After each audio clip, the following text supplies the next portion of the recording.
여러분, 이 하프타임이라고 하는 말은 어떤 의미냐면 축구 경기에서 나온 얘기예요. 뭐냐면 전반전 45분 게임을 하고요, 후반전 45분 게임을 하는데 그 중간에 약 한 15분 정도의 그런 휴식 시간을 갖습니다. 쉬는 시간이에요, 중간에. 그런데 이 시간이 짧으면서도 아주 길고 또 짧은 것 같지만 굉장히 중요한 의미가 있어요. 왜냐하면 지금 경기를 이기기 위해서 하는 거잖아요. 이기기 위해서. 말하자면 경기잖아요. 승부가 있잖아요. 그러기 위해서는 작전이 필요하거든요, 매사에. 그런데 1대0으로 진 거예요, 우리 편이. 2대0으로 지고 있는 거예요. 어떻게 하면 좋아요? 그런데 다행히 전반전으로 게임은 끝난 것이 아니라 후반전이 있는 거야, 후반전이. 그래서 오늘 이 전반전이 끝나고 그 하프타임, 그 쉬는 시간에 감독, 코치, 선수들이 함께 모인 거야. 야, 왜 이렇게 우리가 2대0으로 진 거야? 너 경기를 왜 이렇게 하는 거야? 넌 잘하면 되잖아. 왜 그때 실수를 해? 그래서 왜 지게 됐는지, 왜 지고 있는지를 정확하게 그것을 진단해 내는 거야. 그리고 얘들아, 공격 좀 잘 해봐. 비록 우리가 골을 먹었을지라도 이렇게 하면 골 넣을 수 있잖아. 그래서 모든 이 게임을 다시 한번 새롭게 시작할 수 있는 그런 작전을 다시 수정을 하고 아주 진지한 시간을 보내는 것입니다. 그래서 그 휴식 시간에 준비를 잘해서 으쌰, 우리 한번 잘해보자 해가지고 다시 후반전을 했는데 놀랍게도 3대2로 역전을 시킨 거야. 그러니까 그 기쁨과 그 감격이 이루 말할 수가 없는 거예요. 그래서 그 하프타임은 굉장히 중요한 것이다. 굉장히 중요한 것이다. 그런데 그 하프타임은 이런 운동 경기에만 있는 게 아니라 우리 인생 중에도 있어요. 인생 중에도. 여러분, 보통 젊으신 분들은 주로 어떤 생각을 가져요? 빨리 돈 벌고, 그래서 빨리 결혼하고, 빨리 자녀 낳고, 빨리 직장만 하고, 그래서 빨리 좀 뭔가 여유 있게 아이들 잘 가르치고, 이거 아니겠어요?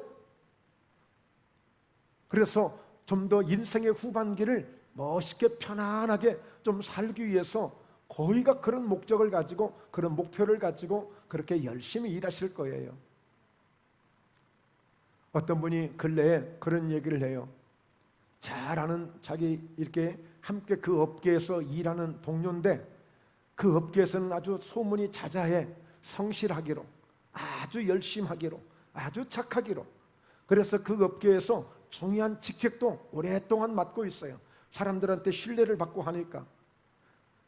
담배도 피지 않아요. 술도 먹지 않아요. 성실해요.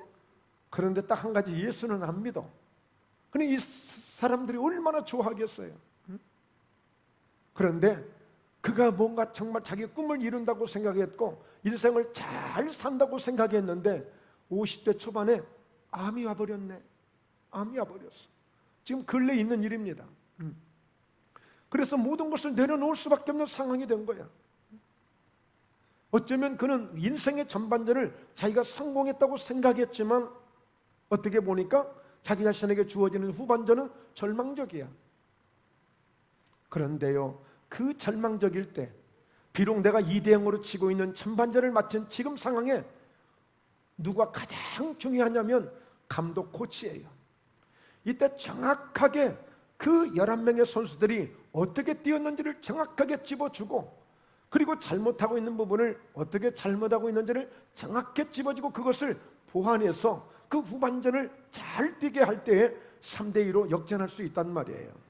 비록 내 인생 속에 내가 이렇게만 살면 내 인생을 성공한다고 생각했는데 뜻하지 않는 병을 만났다, 사업의 어려움을 만났다, 인생의 어떤 풍랑을 만났다, 시련을 만났다, 그때 사실은 잠시 쉴 수 있는 하프타임, 쉬는 시간이 좀 필요할 수도 있습니다. 그래서 누구를? 감독을 잘 만나면 돼요. 코치를 잘 만나면 돼요. 내가 왜 사업을 실패했는지를, 내가 왜 내 인생 속에 이런 실패가 내게 왔는지를 정확하게 진단해 낸다면 그 사람은 인생의 후반전을 더 값지게, 더 멋지게 살 수 있는 것입니다. 중요한 것은 정말 위대한 감독, 최고의 코치가 누군지 아세요? 바로 여호와 하나님이신 것입니다. 바로 우리 예수님이신 것입니다. 그래서 어떤 교회에서는요, 만약에 성도들이 사업을 하거나 장사를 하거나 뭘 하다가 실패를 했어. 그러면 막 박수를 치고 환영을 해준대. 축하합니다, 축하합니다 하면서. 왜? 뭔가 그동안 인생을 자기 힘으로 감독 없이 코치 없이 하나님 없이 예수님 없이 인생을 살아가다 어려움을 만난 사람이라면 이제 제대로 한번 하프타임을 만들고 하프타임을 가지고 정말 온전히 하나님 앞에 그 감독의 그 코치의 지시를 따르고 그 지시를 받아서 새롭게 한번 시작해보라는 거예요. 그러면 실패한 것이 문제가 아니라 내가 지금까지 내 인생을 내가 살아오는 내 삶 속에서 하나님 없이 정말 나를 코치해 주시는 예수님이 없이 살아온 내 인생이 그것이 잘못했다는 것을 알게 될 거예요. 여러분, 이번 한 주간, 지난 한 주간, 이번 한 주간 최고 이제 무더울 때 휴가철입니다. 그래서 휴가 가시는 분들이 많을 거예요. 그런데 그 휴가도 잘 다녀오는 게 좋아요.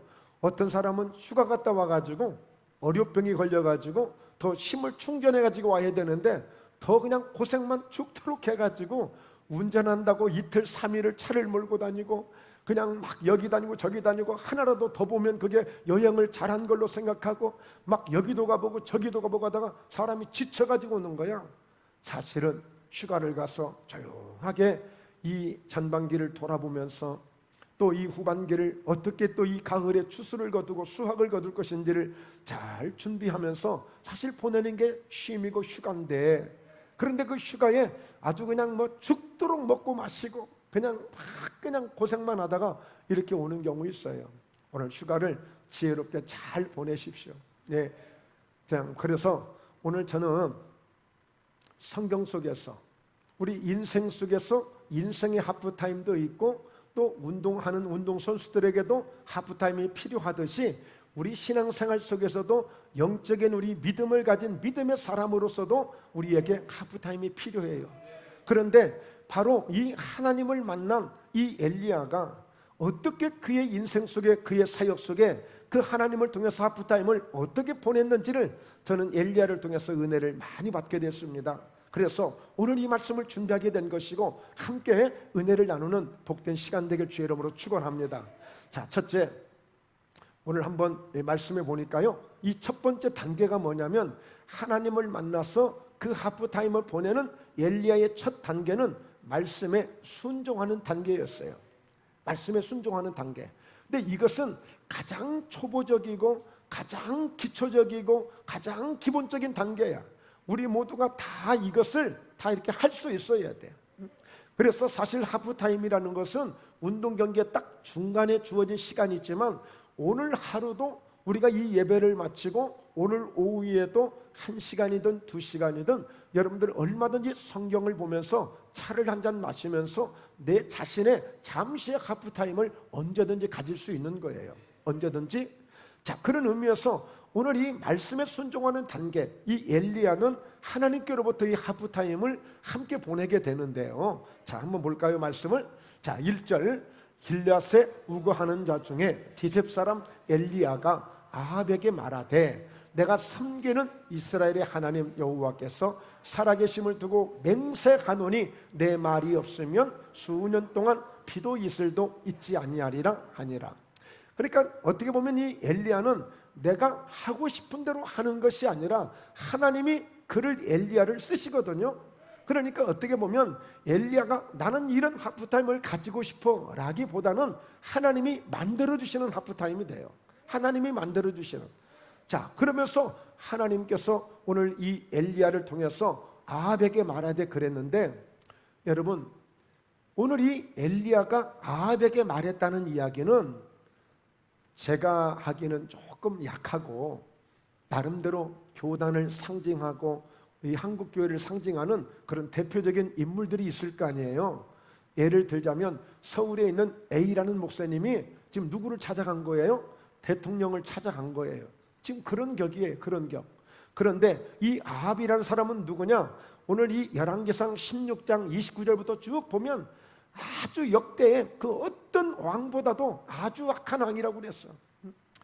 시돈에 속해 있는 한 왕의 딸 이세벨을 아내로 삼아가지고 아예 바알신을 섬기고 우상을 섬기기로 작정을 하고, 역대의 이스라엘 어떤 왕보다도 우상을 가장 많이 섬기는 사람이야.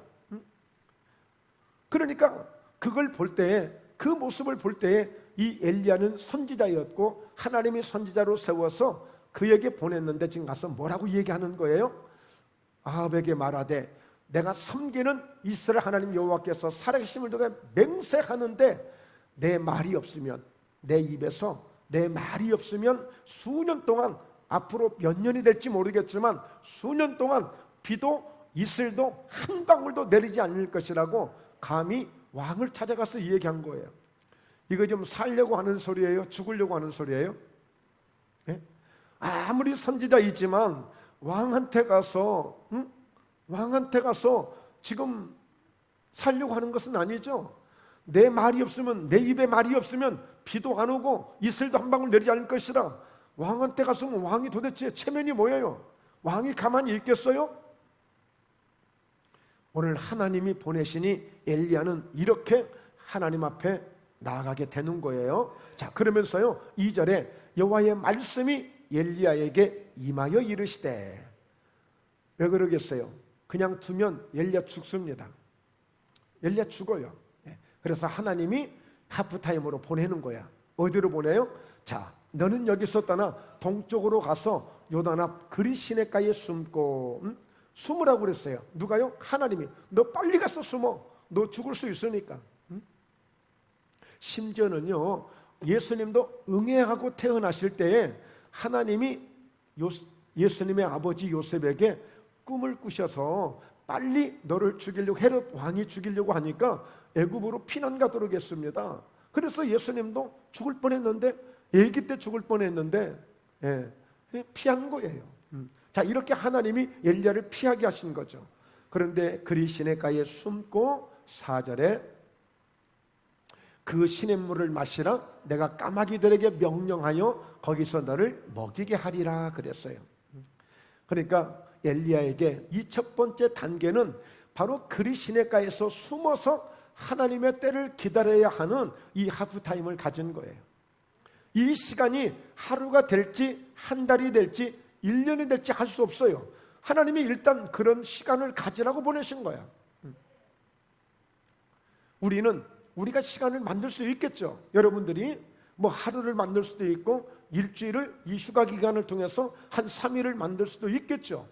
그래, 엘리야는 자기 의지에 상관없이 하나님이 정확하게 장소를 지정해 주시고 또 그리고 어디에 가서 어떻게 해야 될 것을 말씀해 주고 있어요. 지금 이 엘리야는 정상적인 훈련이 아니에요. 그릿 시냇가가 있는데 그곳에 가서 수풀에 숨어 있어라. 그러면 그리고 시냇물을 마시면서 기다리고 있어라. 내가 까마귀들을 명령해서 내가 너를 먹이게 해줄 거야. 이건 뭐예요? 정상적인 사람으로 살게 하시는 게 아니에요. 여러분, 그릿 시냇가는요 사람이 사는 곳이 아니에요. 그건 너구리가 사는 곳이에요. 새들이 사는 곳이에요. 들짐승, 날짐승들이 사는 곳이에요. 생쥐들이 사는 곳이에요. 그곳은 사람이 사는 곳이 아니에요. 그러나 그곳에 가서 엘리야는 바로 이 인생의 하프타임을 보내고 있는 거예요. 하나님이 그렇게 인생을 보낸 거예요. 그런데 보십시오. 하나님은 어떻게 해요? 내가 까마귀들을 명령해서 너에게 먹여주시겠다는 거예요. 예수님이 무슨 말씀하셨죠? 여우도 굴이 있고 새들도 거처할 다 집이 있는데 인자는, 예수님은 나는 머리 들 것도 없다고 그랬어요. 지금 이 엘리야가 예수님이 말씀하셨던 것처럼 그런 어려운 환경, 어려운 여건 속에서 지금 훈련을 받고 있는 거예요. 여러분, 우리가 이런 일 저런 일을 만나다 보면 이런 순간을, 이런 상황을 접할 수도 있는 것입니다. 접할 수 있어요. 자, 그래서 오늘 우리가 여러분 유심히 보셔야 될 것은 엘리야가 이 어려운 상황을 어떻게 극복하고 그곳에서 어떻게 훈련되어서 나오는지 이것을 볼 수 있어야 된단 말이에요. 이것을 보고 이것을 깨달을 때 이것을 우리가 은혜 받았다고 말할 수 있는 거예요. 은혜 받았다고. 응? 자, 5절에 그가 여호와의 말씀과 같이 하여 곧 가서 요단 앞 그리 시내가에 머물매. 그러니까 이 말씀이 중요한 거예요. 하나님의 말씀이 떨어질 때에, 하나님이 내게 말씀을 주실 때에 여호와의 말씀과 같이 하여 곧 가서 그 요단 앞 시내가에 머무는 거예요. 하나님, 어떻게 이곳에 사람이 살아요? 사람 사는 곳이 아니잖아요. 이불도 없어요. 그 시내가에서 어디에 가서 누워요? 그냥 물속에 누워 있는 거야. 그냥 갈대 속에 누워 있는 거야. 그러면 뭐예요? 까마귀가 어떻게 해요? 자, 보면요, 아침에도 떡과 고기를, 저녁에도 떡과 고기를 가져왔고 그가 시냇물을 마시고 있는 거예요. 그러니까 여러분, 철저하게 까마귀와 친구가 되어야 되고 새들과 친구가 되어야 되고 그곳에서 자연과 환경과 그냥 내 집처럼 살아야 돼. 그곳에서. 이건 정상적인 사람의 삶이 아니잖아요. 하나님이 때로는 이렇게 우리 인생 속에서 전혀 내가 기대하지 않은 것처럼 이런 상황 속에서도 훈련을 받을 수가 있는 것이고 이런 연단을 받을 때도 있는 거예요. 가끔은 땅을 치잖아요. 내 처지가 왜 이렇게 되었느냐고, 내 인생은 왜 이렇게 되었느냐고, 나는 팔자도 산한년이여 그러면서 막 가슴을 치면서 울잖아요. 여러분, 이런저런 별 상황을 다 만날 수가 있는 거예요. 그러나 오늘 내 인생 속에 내게 주어진 이 하프타임만 잘 보내게 되면 찬란한 그런 새날로 하나님이 역사해 주시는 것입니다. 그런데 땅에 비가 내리지 아니하므로 얼마 후에 그 시내가 마르고 만 거야. 그러니까 여러분, 첫 번째 이 하프타임은 그야말로 성공했다기보다는 아주 볼 거 안 볼 거 다 보고 겪을 것 안 겪을 것 다 겪는 그런 고통을 겪는 그런 훈련을 받고 말아요. 엎친 데 덮친 격이라는 말이 있잖아요. 뭔가 문제가 하루라도 빨리 좀 벗어나면 좋겠는데 벗어나기는커녕 점점 더 힘들어지고 더 어려워지면서 이제는 시내까지 다 마르게 돼버렸네. 뭔가 이제는 기운도 다 빠져버려. 이제는 은혜의 힘도 다 빠져버려. 내 심령의 감정도 메말라버려. 모든 게 다 말라버려. 그래서 이제는 꺼져가는 불처럼 되어졌어. 꺾여진 상한 갈대처럼 돼버리고 말았어. 이럴 수도 있는 거예요. 이런 상황까지 올 수도 있는 거예요. 바로 엘리야의 첫 번째 첫 단계 하프타임은 너무나도 혹독하고 너무나도 고통스러웠습니다. 너무나도 고통스러웠어요.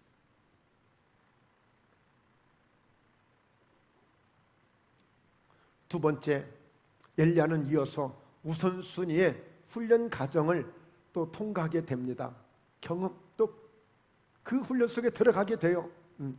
자, 무슨 일이 있어요? 자, 이렇게 시내가 마르게 되어졌습니다. 그랬더니 하나님의 말씀이 그때 바로 이어서 주어지네요. 말씀이 바로 주어져요. 도대체 어떤 말씀이 주어질까? 이제 시내가 다 말라버리고 까마귀도 이제 오지 않고 모든 게 다 끝났어요. 이대로 있으면 그대로 죽는 것밖에 없는 거죠. 근데 그 찰나의 말씀이 딱 주어지네요. 그러면서 9절에 너는 일어나 시돈에 속한 사르밧으로 가서 거기 머물라. 내가 그곳 가부에게 명령하여 너에게 음식을 주게 하였는지라. 와, 하나님이 드디어 엘리야에게 큰 희망을 준 것입니다. 아니, 세상에 시돈에 있는 과부가 얼마나 돈이 많고 먹을 게 많길래 나에게 먹을 것을 주도록 명령을 해놓으셨단 말이야. 이제는 까마귀 기다리지 않아도 되겠네. 그놈의 까마귀 또 올지 안 올지 몰라서 그냥 기도하면서 하나님, 아침에 왔던 까마귀 저녁에도 오게 해주세요. 저녁에 온 까마귀 또 떡과 고기를 잘 먹고 내일 아침에도 변심하지 않고 그 까마귀가 까악하고 여전히 찾아오게 해주세요 하고 그냥 기도만 했는데 이제는 걱정 안 해도 되겠네. 이제는 그 시돈 지역에는 한 과부에게 명령을 해서 내게 음식을 먹도록 음식을 주도록 그렇게 하나님이 해놓으셨다니까 얼마나 기대가 크겠어요. 기대가 크지 않겠습니까? 그래서 그래, 내가 잘 참았다, 내가 잘 견뎠다 그렇게 생각하고 이제 그래도 그동안 고생했던 거 다 툴툴 털고 이제 바로 시돈 사르밧 지역에 바로 그 과부의 집에 찾아가는 거예요. 자, 그가 일어나 사르밧으로 가서 성문에 이를 때에 한 과부가 그곳에서 나뭇가지를 줍는지라. 이에 불러 이르되 청하건대 그릇에 물을 조금 가져다가 내가 마시게 하라. 왜? 하나님이 이미 그 여인에게 너에게 음식을 먹여주도록 내가 명령을 했다고 했기 때문에 자신 있게 하나님의 백을 믿고 가서 그 여인에게 내게 먼저 물을 가져오도록 그렇게 마시게 하라. 당당하게 얘기한 거예요. 당당하게. 응? 자, 그런데 11절에 그가 가지러 갈 때에 엘리야가 그를 불러 이르되 청하건대 내 손에 떡 한 조각을 내게로 가져오라. 와, 이제 자기 집처럼 엘리야가 자기 집처럼 물 가져와라, 떡도 가져와라, 이렇게 당당하게 얘기하는 거예요. 당당하게. 응?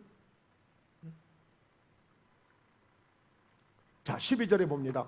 그가 이르되 당신의 하나님 여호와께서 살아계심을 두고 맹세하노니 나는 떡이 없고 다만 통에 가루 한 움큼과 병에 기름 조금뿐이라. 내가 나뭇가지 둘을 주하다가 나와 내 아들을 위하여 음식을 만들어 먹고 그 후에는 죽으리라. 알고 봤더니 부잣집이 아니고 너무너무 가난한 집이야. 그동안에 흉년이 들어가지고 먹을 것도 없고 이제는 기름 조금 있는 것, 밀가루 조금 있는 것, 이것 떡에서 먹고 이제 가족끼리 죽겠다는 거예요. 이제 죽겠다는 거예요. 엘리야가 속으로 어떤 생각을 가졌겠어요? 어떤 생각을 가졌겠어요? 믿음의 사람이기 때문에 역시 우리가 걱정하는 그런 걱정은 갖지 않았을 것입니다. 그건 확실해요. 그러나 일반적인 사람들이 이런 상황을 만날 때는 어떻게 하겠어요? 내가 하나님 앞에 속았다고 얘기할 거 아니에요. 내가 목사님한테 속았다고 얘기할 거 아니에요. 권사님, 안수 집사님, 내나 나를 위해서 기도해 준다고 그러더니, 그래서 내가 그 기도대로 내가 말한 대로 갔더니 세상에 부자는커녕 자기 먹도 먹을 것이 없어서 먹고 죽겠다고 하는 사람한테 나를 보냈으니 이게 도대체 무슨 꼴입니까? 하고 오히려 황당하게 반문했을 거예요. 응? 그러지 않겠습니까? 정말 너무나도 입장 참 난처한 상황이 되고 만 거예요. 그런데 어떡합니까? 엘리야가 뭐라고 얘기하는지를 보십시오. 엘리야가 그에게 이르되 두려워하지 말고 가서 네 말대로 하려니와 먼저 그것으로 나를 위하여 작은 떡 한 개를 만들어 내게로 가져오고 그 후에 너와 내 아들을 위하여 만들라. 여러분, 여기에서 우선순위에 대한 분명한 설정이 딱 나옵니다. 그러니까 우리가 예수 믿으면서 우리가 하나님을 섬기면서요, 정말 우선순위가 필요해요. 먼저 할 일이 있어요. 나중에 해도 될 일이 있어요. 여러분, 주일날 아침은 여러분 정말 부지런하셔야 되잖아요. 그렇죠? 일찍 일어나야지, 다른 때보다도 머리도 손질해야지, 연지곤지도 좀 발라야지, 또 옷도 좀 챙겨야지, 바쁘잖아요. 근데 또 보니까 먹고 또 설거지도 안 됐네. 그런데 그 설거지는 나중에 좀 천천히 하셔도 돼요. 네. 일찍 일어나서 다 하시면 뭐 그야 금상첨화고 바랄 게 없지만 너무 바빠가지고 일이 좀 밀릴 수도 있잖아요. 그러면 다 그냥 올 수도 시켜야 돼요. 왜? 시간을 보니까 예배 시간 늦겠어. 시간을 보니까 빨리 가야 되겠어. 그러면 그게 우선순위예요. 다른 거 아니에요. 설사 장사하시는 분들 손님이 올지라도 내가 하나님 앞에 가야 될 시간이면 사실은 먼저 우선순위를 생각하셔야 돼요. 우리가 거룩하게 안식일을 지켜라, 오늘 이 주일을 지켜라, 주님의 날을 지켜라, 성일을 지켜라, 하나님의 날을 지켜라 라고 하는 것은 우선순위예요. 우선순위. 세상 사람들은 월요일부터 시작해서 일요일이 공일날이고 쉬는 날이고 빨간 날이잖아요. 그럼 우리는 주일부터 시작하는 거예요. 우선순위예요. 그게 안식일을 거룩하게 지켜라. 이것은 창세기 2장 3절에 이미 하나님께서 일곱째 날을 복되게 하사 거룩하게 구별하셨다고 그랬어요. 이 일곱째 날은 하나님 앞에 복을 받는 날이에요. 그러니까 만사를 제쳐놓고라도 와야 되는 날이에요. 이게 우선순위예요. 그러니까 지금 엘리야가 말하는 거예요. 그래, 사정 딱 한 거 알아. 당신들 입장 알아. 그러나 먼저 하나님이 내게 말씀하셔서 하나님이 이 가정에 보내셨으니까 분명히 뭔가 하나님의 역사가 있을 테이니 다 그거 나중에 하라. 먼저 나부터 해주고 나중에 너희들 먹고 싶은 거 먹고 죽고 싶으면 죽고 알아서 하라는 거예요. 알아서 하라는 거예요. 그래서 여러분, 가끔 그럴 때 있습니다. 우리가 하나님 앞에 드리는 헌금도 하나님 이번 일 잘 되면 내가 다음에 이자 붙여서 헌금 더 할게요. 그러는 분들이 있어요. 그냥 먼저 드릴 거 먼저 드려야 돼요. 하나님의 것. 우선순위가 있어요. 하나님, 내가 좀 시간 남은 기도할게. 아니에요. 지금 기도해야 돼요. 여러분, 우리가 미루는 경우들이 너무 많아요. 하나님은 항상 뭘 원하세요? 첫 소산물. 첫 소산물. 그래서 초실제를 드리고 맥주제를 드리고 가장 적은 것을 하나님이 기뻐하시는 거예요. 처음 것을. 첫날을 기뻐하고 첫 시간을 기뻐하시고 우선순위가 필요한 우선순위가. 그러니까 엘리야가 말하잖아요. 그래, 두려워하지 말고 가서 네 말대로 해. 그런데 먼저 그것을 나한테 먼저 가져와봐. 먼저 나한테 가져와봐. 왜 그러겠어요? 하나님이 보내셨잖아요. 분명히 그 여인이 오늘 생활이 어떤지도 몰라요. 그러나 분명히 하나님은 그 여인을 통해서 반드시 엘리야를 먹여 살리게끔 하시겠다고 약속했으니까 그 말씀을 믿고 간 거예요. 그래서 엘리야는 첫 번째 하프타임을 잘 보낸 겁니다. 비록 고생은 했어요. 시냇가에서 새들과 함께 까마귀와 함께 그 갈대 속에서 고생은 했지만 그 하프타임을 성공하고 온 거예요. 어떤 훈련을 잘 통과했어요? 하나님의 말씀을 듣고 그 말씀대로 행해야 된다는 것을, 그 말씀대로 따라가야 된다는 것을, 그 훈련을 통과하고 두 번째 하프타임으로 온 거예요. 왔는데 와서 뭘 깨닫게 하고 뭘 알게 했어요? 우선순위를 알게 했어요. 어떤 상황에서도 하나님의 일은 하나님이 먼저라는 사실을 분명하게 이것을 확인시켜 준 거예요. 하나님의 일이 먼저다. 하나님이 먼저다. 내게 퍼스트는, 나에게 최고는 항상 하나님이시다. 이런 믿음을, 이런 신앙을 가져야 되는 거예요. 그래서 내가 돈을 버는 것도 하나님의 영광을 위해서, 내가 살아가는 것도 하나님의 영광을 위해서, 내가 기뻐하는 것도 하나님의 영광을 위해서, 모든 것이 첫 번째가 되고 퍼스트가 되면 여러분 하나님이 기뻐하시고 바로 그렇게 처음으로 먼저를 드리는 그 믿음에 하나님이 축복하실 줄로 믿습니다. 그것은 예수님께서도 마태복음 6장 33절에 너희는 먼저 그의 나라와 그의 의를 구하라. 염려하고 무엇을 먹을까 마실까 염려하는 것들은 다 이방인들이나 구하는 것들이다. 그러나 너희는 먼저 그의 나라, 먼저 그의 나라를 구하라는 거예요. 하나님의 의를 구하고 하나님의 나라를 구하는 먼저를, 오늘 우선순위를 우리가 붙잡아야 될 줄로 믿습니다. 할렐루야. 바로 그 훈련을 하게 하신 거예요. 그랬더니 결국에 오늘 엘리야를 통해서 그 가정이 어때요?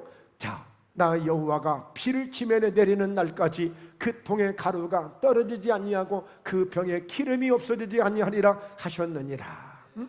이렇게 하나님 약속하셨으니까 걱정하지 말고 두려워하지 말고 가서 엘리야의 말대로 하였더니 그와 엘리야와 그의 식구가 여러 날 먹었으나 여호와께서 엘리야를 통하여 하신 말씀같이 통의 가루가 떨어지지 아니하고 병의 기름이 없어지지 아니하리라.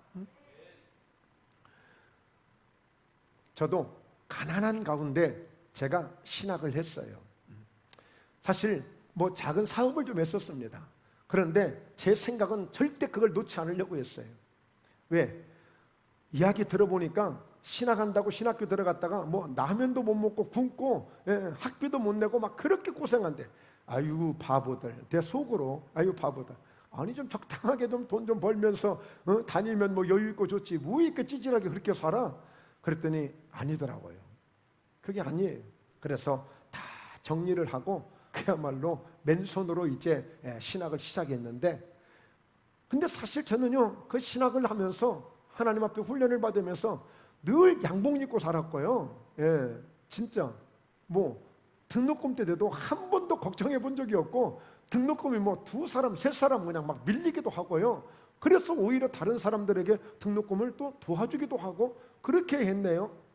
그게 정말 우선순위, 하나님 일 먼저 하고 하나님도 기쁘시게 하면 하나님이 역사하시더라고요.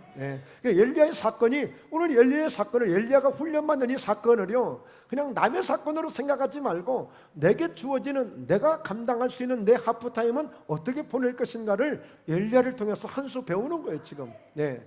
그래서 엘리야는 두 번째 하프타임은 이렇게 우선순위를 확실하게 보여주는 이런 모습을, 이런 역사를 우리가 경험하게 되고요. 세 번째, 엘리야를 통해서 하나님이 하프타임 보내는 이 세 번째 단계는요 믿음의 결단을 우리에게 보여주고 있어요. 믿음의 결단. 자, 어떤 내용이냐면, 자, 열왕기상 18장 1절에 보니까 많은 날이 지나고 제3년에, 그러니까 자 보세요. 많은 날이 지나고 제3년에, 그러니까 지금 그 엘리야의 그 사렙딱 그 지역의 그 가부를 통해서 오늘 이 3년이 넘도록 별일 없이 잘 지냈다는 의미예요. 별일 없이, 아무리 흉년이 좀 들든지 말든지 그거는 저 다른 사람들 이 얘기야.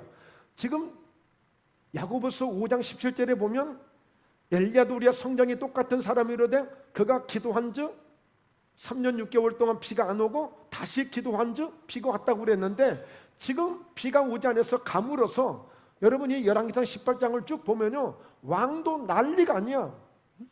왜? 짐승들까지 다 죽게 생겼어. 그래서 어디든지 물 한 방울이라도 있다면 그곳을 찾아다니면서 좀 짐승들도 먹여야 되고 살려야 될 판이야. 그 정도로 가물어가지고 지금 난리가 아니야. 그런데 엘리야와 그 사렙딱 그 가부하고 그 아들하고는 아무 걱정 없이, 먹는 것 걱정 없이, 여러분 이런 믿음도 있잖아요. 이런 의식주 문제에 대한 믿음이 딱 서면은 먹고 사는 거 걱정하지 않아요. 걱정하지 않아요. 그 단계를 넘어서면 그렇습니다. 그러니까 많은 날이 지나고 이제 3년에 여호와의 말씀이 엘리야에게 오는데, 자 이제 어떻게 옵니까? 너는 가서 아합에게 보이라 그랬어. 내가 피를 치면해 드리겠다. 아합에게 보이라.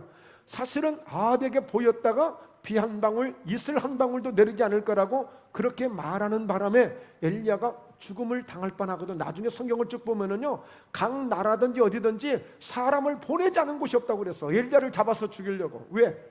엘리야가 분명히 내 입에서 말이 나가지 않으면 비도 안 오고 이슬도 오지 않는다고 했으니까 진짜 그렇게 돼버리네? 비가 안 오네? 그러니까 어떻게 해요? 엘리야를 잡아다가 말을 하게끔 하든지 아니면 그를 죽이든지 해야만 다시 비가 올 거라고 생각하고 있는 거야. 그러니까 엘리야는 반드시 잡아와야 되는 거예요. 그래서 하나님은 엘리야를 꽁꽁 숨겨두는 거예요. 머리카락 보일라? 예, 꽁꽁 숨어라. 엘리야를 하나님 그렇게 숨겨두신 거야. 자, 그러면서 오늘 아합에게 다시 보이라는 거예요. 내가 피를 지면에 내리겠다. 자, 그러면서 아합이 이에 이스라엘 모든 자손에게로 사람을 보내 선지자들을 갈멜산으로 모으니라. 가서 엘리야가 진짜 아합 왕을 만나게 돼요. 그러면서 아합 왕한테 이야기를 해요. 우리 이러지 말고, 당신 때문에 지금 하나님이 진노하셔서 피를 안 주는 거야. 그랬더니 아합 왕은 너 때문에, 우리말로 좀 표현하자면 재수에 온 붙어서 지금 비가 안 온다고 그러는 거야. 자기 신 바알 신이 노해가지고, 예, 그래서 비가 안 온다고 지금 이렇게 얘기하고 있는 거예요. 그러면 우리 이러지 말고 당당하게 한번 전쟁해보자. 당당하게 한번 해보자. 당신들의 선지자들 다들 바알 신을 섬기고 아세라 신을 섬기는 그런 선지자들 다 모아 오세요. 나는 만군의 여호와 이름으로 내가 혼자 나서서 한번 전쟁을 한번 할 테니까. 그래서 조건을 제시한 겁니다. 자, 21절. 엘리야가 모든 백성에게 가까이 나아가 이르되 너희는 어느 때까지 둘 사이에서 머뭇머뭇하려느냐? 여호와가 만일 하나님이면 그를 따르고 바알이 만일 하나님이면 그를 따를지니 라하니 백성이 말 한마디도 대답하지 아니하는지라 그랬어요.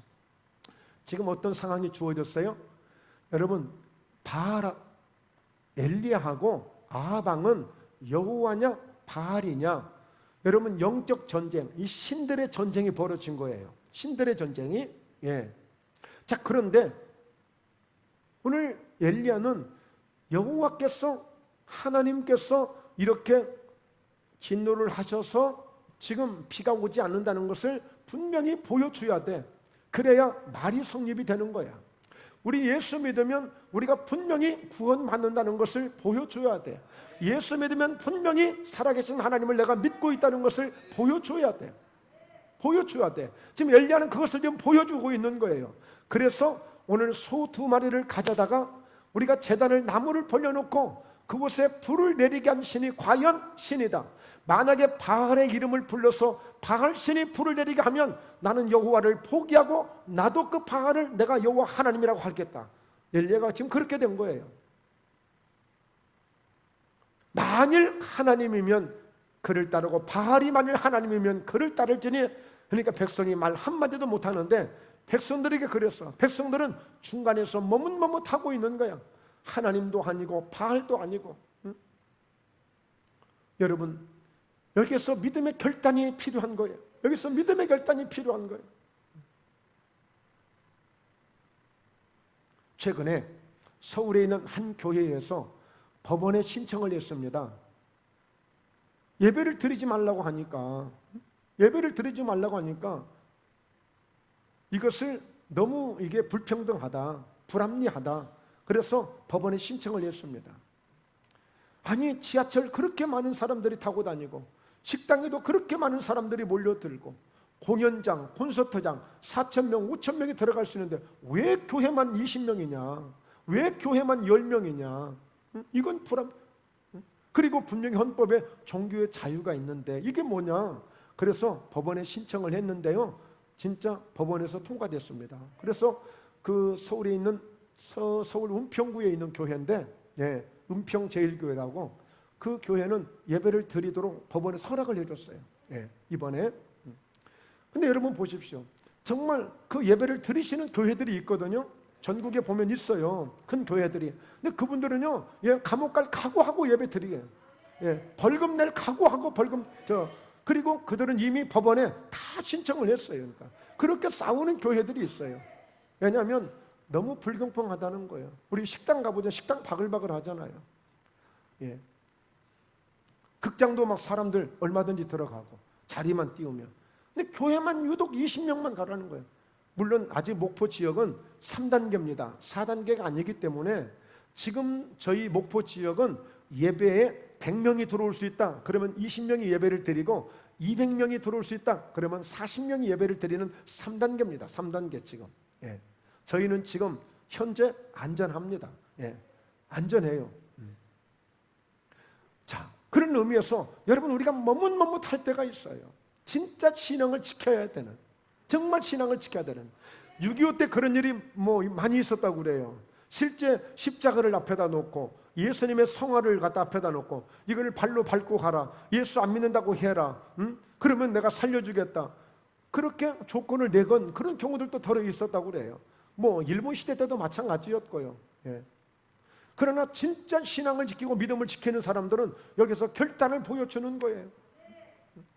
여러분, 초대 그 교부 폴리갑이라는 사람은 유명하잖아요.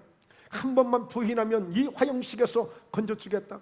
아니, 지금까지도 하나님은 나에게 한 번도 나를 실망시킨 적이 없는데 내 목숨 하나 살리겠다고 내 이 나이에 내가 그 주님을 거부하겠느냐. 그래서 그냥 화를 타오르는 화형 속에서 죽어간 초대 순교자 폴리갑이 있습니다. 여러분, 이 엘리야는 이런 믿음의 결단을 우리에게 보여준 거예요. 여러분, 우리가 이런 하프타임을 통해서 우리에게 주어지는 시간들을 통해서 내 신앙은 어떠한가? 내 신앙은 정말 늘 머뭇머뭇하는 이런 신앙인가? 오늘 또 교회를 가야 될 것인지 말 것인지, 내가 이 믿음을 가져야 될 것인지 말 것인지, 내가 이렇게 내 인생을 살아야 되는가? 머뭇머뭇해서는 안 되는 겁니다. 여러분, 기도하는 일에도 머뭇머뭇하지 마시고, 오늘 여러분 전도하는 일에도 머뭇머뭇하지 마시고, 분명히 나는 하나님이십니다, 나는 퍼스트가, 나는 최고가, 나는 가장 먼저가 나는 하나님입니다, 항상 이런 신앙 갖기를 주의 이름으로 축원합니다. 예. 여러분, 예배를 드리다가 말씀을 듣다가 좀 졸려지더라도, 졸음아 너는 두 번째, 나는 먼저 예배 드릴 거야, 좀 졸지 좀 말아라. 예. 할렐루야. 예. 가장 먼저 하나님을 선택하세요. 머뭇머뭇해서는 안 돼. 내가 어떤 일에서 나는 하나님을 양보할 수 없어. 이런 신앙을 가져야 돼요. 그래서 결론적으로 하프타임의 절정은 철저하게 하나님께 맡기라는 거예요. 철저하게. 그러니까 엘리야를 보면 서두에 말씀드렸잖아요. 자기가 이 하프타임을 만들어가는 하프타임이 아니라 하나님에 의해서 만들어지는 하프타임이 된 거예요. 그러니까 그대로 따른 거야. 그 결과는 뭐예요? 오늘 엘리야는 내 인생의, 내 삶의, 내 모든 것에 바로 목자가 되시는 다윗처럼 엘리야도 나의 하나님이시라는 것을 그는 확실하게 그런 믿음을 갖고 있었던 거예요. 그러니까요, 여러분, 하프타임의 절정은 철저하게 하나님께 맡기는 겁니다. 하나님께 맡기는 거예요. 자, 그래서 말씀을 한번 보십시오. 열왕기상 19장 2절에 이세벨이 사신을 엘리야에게 보내어 이르되, 내가 내일 이맘때에는 반드시 네 생명을 저 사람들 중 한 사람의 생명과 같게 하리라. 그렇게 하지 아니하면 신들이 내게 벌이에 벌을 내림이 마땅하니라 한지라. 그러니까 엘리야가 결국에는 하늘에서 불을 내리게 하고 3년 6개월 동안 비가 하지 않던 곳에 다시 기도를 함으로 비가 쏟아져서 이제 정말 그야말로 가뭄이 해결된 거예요. 근데 문제는 뭐냐? 그곳에 나온 850명을 엘리야가 함께 다 그들을 죽였거든요. 바알 신을 섬기는, 아세라 신을 섬기는 그런 선지자들, 그당 무당 같은 그런 사람들을 전부 다 죽인 거예요. 그러니까 오늘 이 이세벨이 열받은 겁니다. 화가 난 겁니다. 그래서 너도 똑같이 네가 죽인 그 사람들처럼 너도 똑같이 내가 죽이겠다고 이세벨이 그 한마디를 해요. 그랬더니 뭐라고 해요? 엘리야가 어떻게 나왔어요? 3절에 그 형편을 보고 일어나 자기의 생명을 위해 도망하여 유다에 속한 부엘세바에 이르러 자기의 사환을 그곳에 머물게 하고 도망간 거예요. 그리고 마치 야곱처럼 그곳에 사환을 세워두고 자기는 저 광야 속에 더 먼 곳으로 들어갑니다. 안전장치를 해놓고 그만큼 자기 생명 위협이 온 거야. 여러분, 어느 순간인가 이렇게 탈진이 되고 믿음이 이렇게 약해질 때가 있어요. 저도 이런 경우를 몇 번 겪었습니다. 이럴 때가 있어요. 이럴 때가. 그게 정말 잘 나가다가 어느 순간인가 그렇게 믿음이 좋은 것 같은데 나도 모르게 한순간 덕 떨어질 때가 있어요. 지금 엘리야가 좀 이런 형편이야. 아니, 자기 생명을 조금도 두렵지 않게 생각하고 왕도 만나러 갔던 사람이 그 왕의 부인이 한마디 했다고 그냥 겁에 질려가지고 자기 생명 때문에 자기 생명을 위해서 도망해서 멀리 도망간 거예요. 자, 4절에 보니까요, 자기 자신은 광야로 들어가 하룻길쯤 가서 한 노뎀나무 아래 앉아서 자기가 죽기를 원하여 이르되 여호와여 넉넉하오니 지금 내 생명을 거두시옵소서. 나는 내 조상들보다 낫지 못하니이다 하고. 그래서 최종적인 이 엘리야의 하프타임은요, 이제 모든 것을 내려놓는 단계까지 가더라고요. 예. 지금까지는 하나님 말씀을 순종함으로 하나님이 함께 해주시는 믿음이 막 충만해지니까 아방도 찾아가고, 그래서 막 기도해서 불도 내리게 하고 비도 오게 하고 해서 막 엄청난 그런 기적이 일어났는데, 근데 막상 그런 어떤 하나님의 은혜보다는 자기의 생각이 들어오면서 그렇게 약해질 수가 없는 거예요. 자, 여기에서 답이 있습니다. 여기에 답이 있어요. 진짜 여러분들이 진정한 제대로 된 하프타임을 보내려면 여러분의 생각을 철저하게 내려놓으세요. 내 생각, 모든 것을 한번 내려놔 보세요. 자, 어느 정도까지 내려놓냐면, 자, 한번 볼까요? 자, 노뎀나무 아래에 누워 자더니 천사가 그를 어루만지며 그에게 이르되 일어나서 먹으라 하는지라 본즉 머리맡에 숯불에 구운 떡과 한 병 물이 있더라. 이에 먹고 마시고 다시 누웠더니 여호와의 천사가 또다시 와서 어루만지며 이르되 일어나 먹으라. 네가 갈 길을 다 가지 못할까 하노라 하는지라. 자, 이에 일어나 먹고 마시고 그 음식을 힘을 의지하여 40조 40야를 가서 하나님의 산 호렙에 이르니라. 자, 그러면서 하나 더 보면 엘리야가 그곳 구울에 들어가 거기서 머물더니 여호와의 말씀 그에게 임하여 이르시되 엘리야야 네가 어찌하여 여기 있느냐? 그가 대답하되 만군의 하나님 여호와께 열심히 유별하오니 이는 이스라엘 자손이 주의 언약을 버리고 주의 제단을 헐며 칼로 주의 선지자들을 죽였음이오며 오직 나만 남았거늘 그들이 내 생명을 찾아 빼앗으려 하나이다. 그러니까 여러분, 정확하게 지금 자기가 이 엘리야가 단순하게 그냥 지쳐버린 거야. 이제는 뭘 할 수 있겠다, 뭘 하겠다, 내가 이제는 잘 감당해보겠다, 어떤 것도 말할 수가 없는 처지가 돼버린 거야. 그저 그냥 나만 남았거늘 내가 내 생명을 찾아서 내 생명을 빼앗기 때문에 나는 이제 도망 다닐 수밖에 없습니다. 다시 내가 할 수 있는 것은 아무것도 없습니다. 지금 이거예요. 지금 이거. 그런데 하나님 지금 어떻게 했어요? 나무 아래서 죽기를 구하였을 때 나는 넉넉합니다. 이제 죽어도 여한이 없습니다. 나 할 일 다 한 것 같습니다 하고, 아이고 그동안에 정말 제가 너무 고생했습니다 하고 자기 자신을 돌아보면서 이제 지치고 그야말로 포기하고 싶은 이런 마음이 와버린 거예요. 여러분들도 그럴 수 있습니다. 나름대로 교회를 섬긴다고, 교회를 사랑한다고, 나름대로 여러분에게 주어진 일과 여러분의 모든 삶을 가족을 위해서, 자녀를 위해서 한다고 했는데 더 이상에 어떻게 해볼 수 없는 그런 상태가 올 수도 있어요. 그런데 하나님 그때 엘리야에게 어떻게 하셨어요? 천사를 보내어서 구운 떡을 먹여주고 생수를 마시게 해주고 오늘 성령으로 충만한 말씀의 떡을 주시고 오늘 성령의 생수를 주셔서 그에게 힘을 주셔서 호렙산까지 40주 40야를 한 번도 쉬지 않고 달려갈 수 있는 힘을 주시잖아요. 하나님이 어떻게 하셨어요? 하나님이 어루만져 주신 거예요.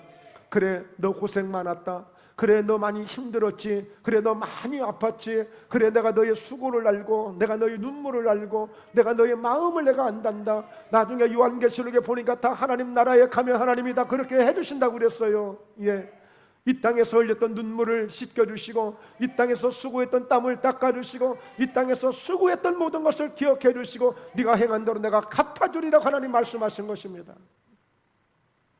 그런데 지금 이 엘리야는요, 그렇게 40조 40야를 하나님이 힘을 주셔서 달려오게 하셨거늘, 그런데도 불구하고 그저 나는 내가 무엇 때문에 여기까지 온 줄도 몰라요. 무엇 때문에 여기까지 온 줄도 모른다니까요. 그러면서 11절에 보면 보십시오. 여호와 앞에 산에 서게 되었습니다. 그랬더니 그때 지나가시는데 여호와 앞에 크고 강한 바람이 산을 가르고 바위를 부수고, 바람 가운데 여호와께서 계시지 아니하고, 바람 후에 지진이 있지만 지진 가운데서도 여호와는 계시지 않고, 또 나가 지진 후에 불이 있으나 불 가운데도 여호와께서 계시지 아니하더니 불 후에 세미한 소리가 있는지라. 세미한 소리가 있는지라. 무슨 소리일까 들어봤더니 엘리야가 듣고 겉옷으로 얼굴을 가리고 나가 불 어귀에 섬에 소리가 그에게 임하여 이르시되 엘리야야 네가 어찌하여 여기 있느냐.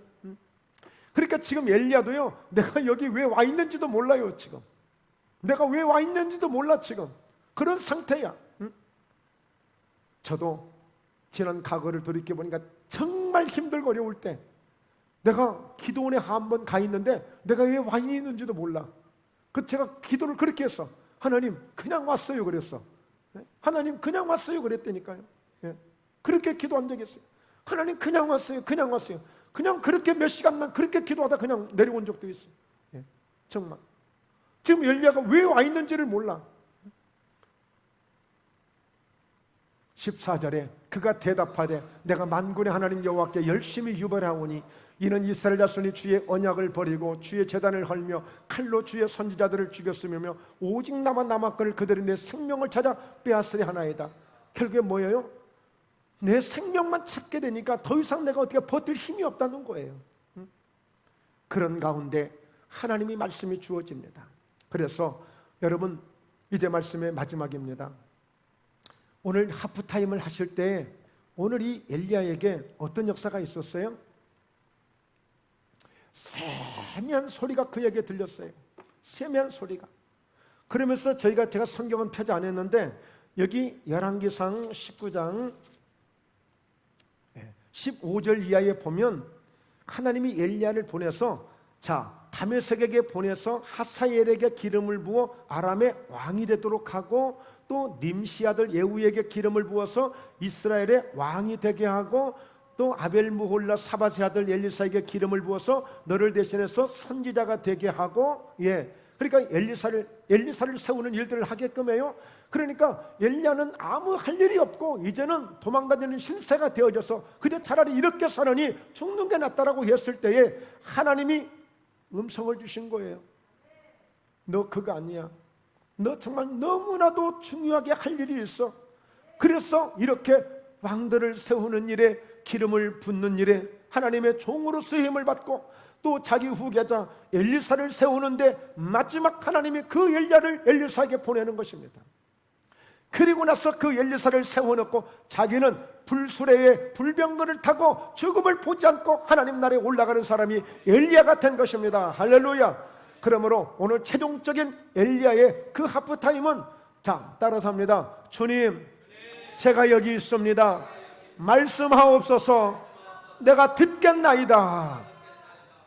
이렇게 돼야 돼. 그래서 철저하게 내 생각을 내려놓고 내 모든 것을 내려놓고 그동안에 여러분 나름대로 열심히 하셨던 것들, 정말 바쁘게 달려오셨던 것들, 이번 여름 휴가를 통해서 단 한 시간이라도, 단 하루라도, 잠시라도 여러분 내려놓고 주님 말씀하옵소서. 내가 듣겠나이다. 사무엘상 3장에 보면 사무엘이 어렸을 때 옆에 있는 엘리 제사장도 하나님의 음성을 듣지 못하고 있는데 그 어린 사무엘에게 하나님이 말씀하셨어요. 그래서 오늘 이 엘리 제사장이 사무엘에게 그렇게 일러줍니다. 하나님, 종이 여기 있사오니 내가 듣겠나이다. 말씀하옵소서. 그래서 정말 여러분들 그동안 열심히 달려오셨는데 잠시라도 그런 쉼을 가지시고 그런 하프타임을 가지시고 정말 지금까지 하나님을 섬겨오시면서 혹시라도 미진한 부분이 있다면, 잘 섬겨오시던 부분이 있다면 더 살리실 분 더 살리고, 또 회복할 분들 회복하면서, 여러분 이 귀한 소중한 시간 덥다고 짜증나고 힘들다고 그냥 어렵게 보내지 마시고 정말 알뜰하게 값지게 잘 보내셔서 다음 주일날 더 밝고 더 예쁘고 더 환한 모습으로 더 하나님을 기쁘시게 하시는 모습들로 우리가 또 만나는 그런 시간들을 우리 만들어가기를 주의 이름으로 축원합니다. 할렐루야. 그래서 이 하나님이 만들어 가시는 이 엘리야의 일대기를 이렇게 보면서 순간순간 우리에게 주어지는 그 어려운 고난들이 내 인생 속의 하프타임처럼 그것을 잘 활용해서 잘 극복하게 되면 멋진 인생으로, 멋진 하나님의 종들로 쓰임받게 될 줄로 믿습니다. 그와 같은 축복이 여러분에게 넘치시기를 주 예수 이름으로 축원합니다. 할렐루야. 네, 기도합니다. 살아계신 하나님 아버지, 오늘 이렇게 엘리야의 하프타임을 통해서 오늘 우리 각자에게 주어지는 하프타임을, 내게 주어지는 하프타임을 어떻게 보낼 것인가?